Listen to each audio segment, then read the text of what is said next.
Everyone, welcome to civil वाला daily current affairs. आज है 13 अगस्त और डिस्कशन स्टार्ट करने से पहले जैसा कि आपने देखा भी होगा कि सुप्रीम कोर्ट की एक जजमेंट आई है जिसमें हिजाब जो बैन रहता था स्कूल कॉलेजेस में, या क्योंकि सिक्योरिटी और जो एग्ज़ाम वगैरह में जब ये रहता था कि चीटिंग से रिलेटेड इश्यूज अकर होते थे, तो वो काफ़ी दिन से पेंडिंग था। उसमें सुप्रीम कोर्ट का वर्डिक्ट आया है कि उन्होंने हिजाब को अलाउ कर दिया है स्कूल्स वगैरह में। तो ये उससे रिलेटेड था। अब शुरू करते हैं आज का डिस्कशन। सबसे पहले कल जो क्वेश्चन मैंने आपसे पूछा था उसका आंसर देख लेते हैं। तुर्काना झील हाल ही में समाचारों में देखी गई किस देश में स्थित है, और उसका आंसर था केन्या। इसके अलावा मैंने आपसे हॉर्न ऑफ अफ्रीका के बारे में पूछा था कि कौन कौन सी कंट्रीज़ आती हैं, उसका आंसर आप लोगों ने किया है और किसी ने उसका ट्रिक भी बताई थी। तो ये अच्छी बात है कि आप कमेंट सेक्शन में आकर के जो है ट्रिक्स भी लिख रहे हैं, आंसर भी कर रहे हैं, तो ये अच्छी बात है। पहला क्वेश्चन देखते हैं। अमन सहरावत जिन्होंने हाल ही में पेरिस ओलंपिक 2024 में कांस्य पदक जीता, किस खेल से जुड़े हुए हैं? Aman Sehrawat who recently won bronze medal at Paris Olympic 2024 is associated with which sports? तो अमन सहरावत स्पोर्ट्स से कौन सी स्पोर्ट्स से? कुश्ती से है। इसके अलावा भी जो अमन है उनकी लाइफ बहुत ही ज़्यादा चैलेंजिंग रही है। 10-11 ईयर्स के थे जब उनके पेरेंट्स की डेथ हो गई, एंड तब से जो है वो स्ट्रगल कर रहे हैं अपनी लाइफ में। उनका ज़्यादातर जो समय है वो कुश्ती खेलने में गया है, और इतना मम्मी पापा का सपोर्ट नहीं था। चाचा वगैरह ने उनको उनके स्पोर्ट्स में सपोर्ट किया, लेकिन उसके बावजूद भी, इतनी कठिनाइयों के बावजूद भी उन्होंने हमारे देश के लिए ब्रॉन्ज मेडल जीता है। इसके अलावा अगर हम बात करें ओलंपिक में जो हमारा प्रदर्शन रहा है वो बहुत अच्छा नहीं रहा है, क्योंकि 140 करोड़ 140 करोड़ लोगों की आबादी है हमारी, और उसके बावजूद भी सिर्फ हमारे 6 मेडल आते हैं, और उसमें से गोल्ड भी नहीं है, सिर्फ 1 सिल्वर है, हमारे 5 ब्रॉन्ज हैं। तो कहीं ना कहीं हमें खेल का जो एनवायरनमेंट है वो क्रिएट करना पड़ेगा, और क्योंकि सिर्फ इसलिए नहीं कि हमें मेडल्स लाने हैं। हमारे यहाँ अगर हम देखें तो बहुत सारी बीमारियों से भी लोग ग्रस्त हैं। अगर हम एक खेल का एक एनवायरनमेंट बनाते हैं तो उससे बहुत सारे पॉजिटिव इम्पैक्ट भी आएंगे। ऐसा नहीं है कि सिर्फ ओलंपिक्स में मेडल ही लाना है हमें, और वो तो आएगा ही, साथ ही साथ एक एनवायरनमेंट बनेगा तो हम ज़्यादा से ज़्यादा जो हमारी बीमारियाँ होती हैं, स्पोर्ट्स के माध्यम से हम खेलेंगे, फिज़िकल एक्टिविटी करेंगे, तो वो भी कहीं ना कहीं कम होंगी, और एक हमारे पास अपॉर्चुनिटीज़ भी रहेंगी, बहुत सारे लोगों को रोज़गार मिलेगा।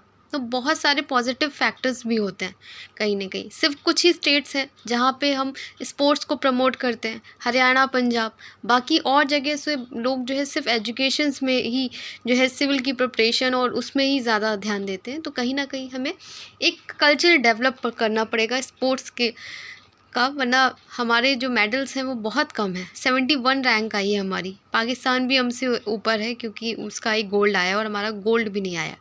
तो ये थी बात इससे रिलेटेड जो ओवरऑल हमारी परफॉर्मेंस थी। और आप बताइएगा कि टॉप 3 कंट्रीज़ कौन सी हैं, जो ओलंपिक में टॉप 3 कंट्रीज़ हैं उनका नाम बताना है आपको। तो पेरिस ओलंपिक 2024 में अमन सहरावत ने पुरुषों की 57 किलोग्राम कुश्ती श्रेणी में कौन सा पदक जीता है? कांस्य पदक जीता है, और उन्होंने कांस्य पदक मैच में प्यूर्टोरिको के डेरियन तोई क्रूज को 13-5 से हराया है। तो आप याद रखिएगा, किस इससे भी पूछ सकते हैं कि 57 किलोग्राम कुश्ती श्रेणी में उन्होंने ब्रॉन्ज मेडल जीता है।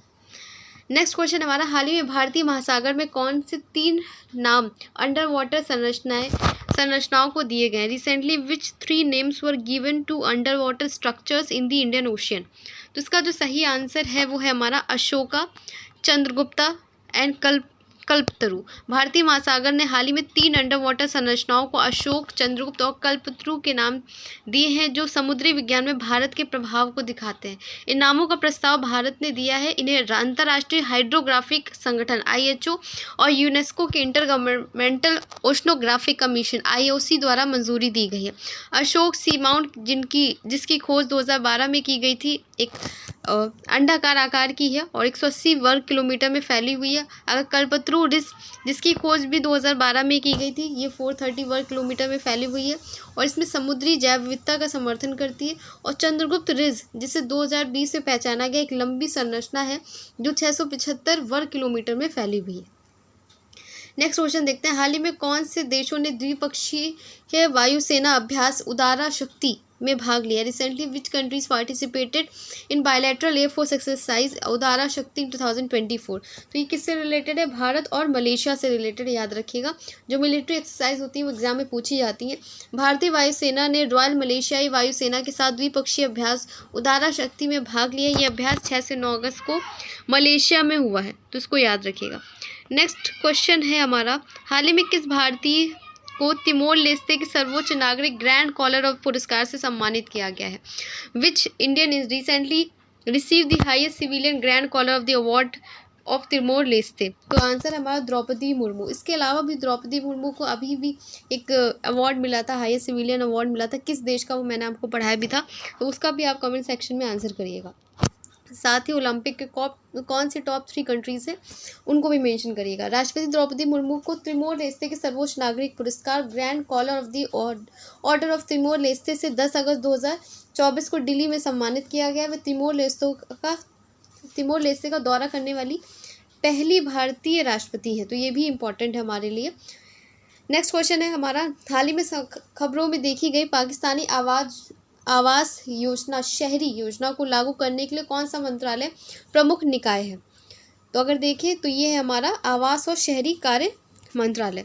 9 अगस्त 2024 को प्रधानमंत्री नरेंद्र मोदी की अध्यक्षता में कैबिनेट ने 10 लाख करोड़ रुपए के निवेश के साथ प्रधानमंत्री आवास योजना शहरी को मंजूरी दी है। योजना मूल PMAU की जगह लेगी, जो दिसंबर 2024 तक चलेगी। ठीक है, तो इसको याद रखिएगा। इसके अलावा भी अगर हम देखिए, ये योजना 2011 की जनगणना के तहत कस्बों को कवर करती है और पक्का मकान नहीं रखने वाले और आर्थिक रूप से कमज़ोर वर्ग के लोगों को लक्षित करती है, जिनकी वार्षिक आय 3 लाख, 6 लाख और 9 लाख रुपए है। नेक्स्ट क्वेश्चन हमारा, किस राज्य सरकार ने विश्व बैंक ने राज्य के 4 करोड़ लोगों के जीवन में सकारात्मक, महत्वाकांक्षी और अत्यधिक प्रभावशाली परिणाम लाने के लिए राज्य सरकार और विश्व बैंक के बीच साझेदारी सक्षम करने के लिए एक रोड मैप विकसित किया है? Which state government head work bank have decided to develop a roadmap enabling partnership between the state government and the World Bank of making a positive, ambitious and highly impactful outcome relating to lives of around 4 crore people of the state? तो इसका सही जो answer है वो हमारा तेलंगाना और विश्व bank है। तेलंगाना राज्य सरकार और विश्व बैंक ने 4 करोड़ लोगों के जीवन में सकारात्मक, महत्वाकांक्षी और अत्यधिक प्रभावशाली परिणाम लाने के लिए साझेदारी की है। अगर हम तेलंगाना के बारे में देखें तो इसकी स्थापना कब हुई थी? 2 जून 2014 को। राजधानी है हैदराबाद। मुख्यमंत्री है रेवंत रेड्डी, जिन्होंने के चंद्रशेखर राव की जगह ली है, और उप मुख्यमंत्री है मल्लू भट्टी विक्रमार्का। तो ये याद रखिएगा, अलग से जो इन्फॉर्मेशन है। राज्यपाल हैं पी राधाकृष्णन। तेलंगाना विधानसभा के अध्यक्ष है गड्डमम प्रसाद कुमार और विधानसभा सीटें हैं 119। नेक्स्ट क्वेश्चन हमारा, हर घर तिरंगा अभियान का कौन सा संस्करण 9 अगस्त से 15 अगस्त तक चलेगा, जिसका उद्देश्य नागरिकों को अपने घर पर राष्ट्रीय ध्वज फहराने के लिए प्रेरित कर देशभक्ति और राष्ट्रीय गर्व को बढ़ाना है?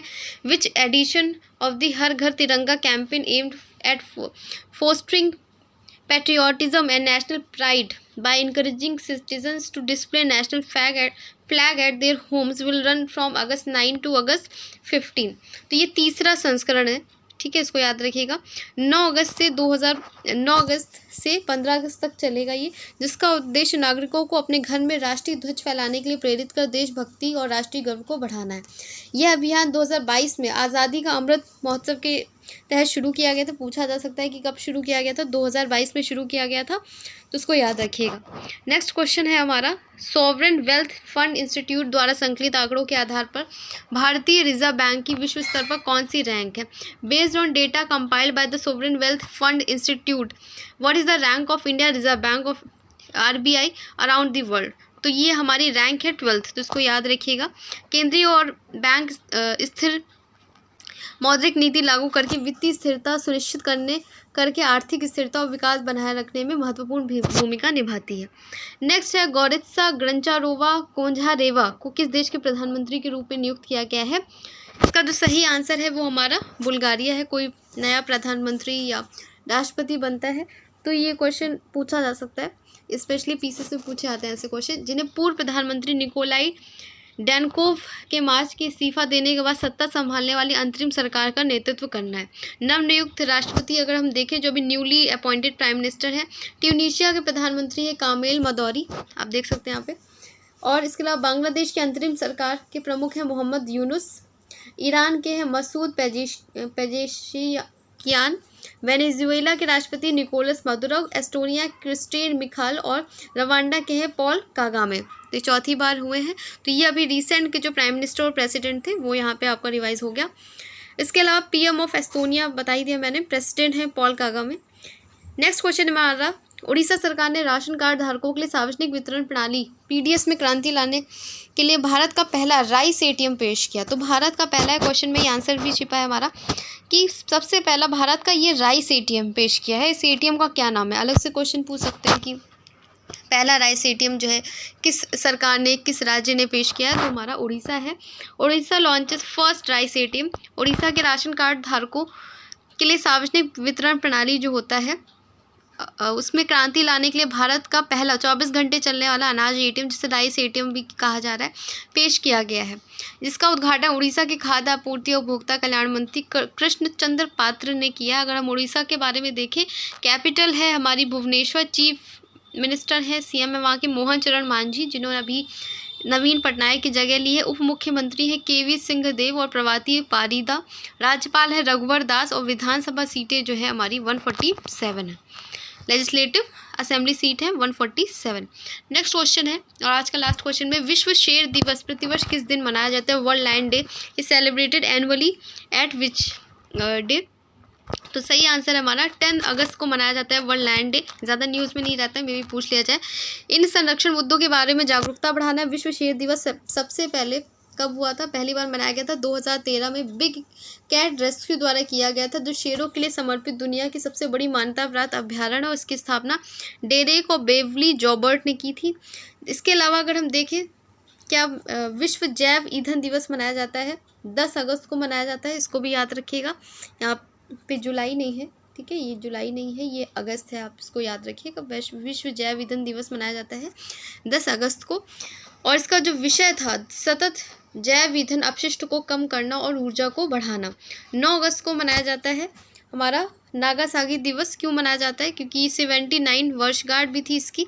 और 9 अगस्त 1945 को USB-29 बम वर्षक, जिसे बॉक्सकार कहा जाता है, ने नागासाकी शहर पर फैट मैन नामक एक परमाणु बम गिराया था। तो उसी की याद में हम जो है नागासाकी दिवस मनाते हैं 9 अगस्त को। और लायन डे मनाते हैं 10 अगस्त को। और जो हमारा जैव ईंधन दिवस भी है वो भी हमारा 10 अगस्त को होता है। तो ये था आज का डिस्कशन। मिलते हैं कल एक नए डिस्कशन के साथ में। तब तक आप अपना ख्याल रखिए। इस टेस्ट क्वेश्चन का आप आंसर भी करिएगा और जो भी मैंने क्वेश्चन पूछे उनका भी आंसर करिएगा। Thank you.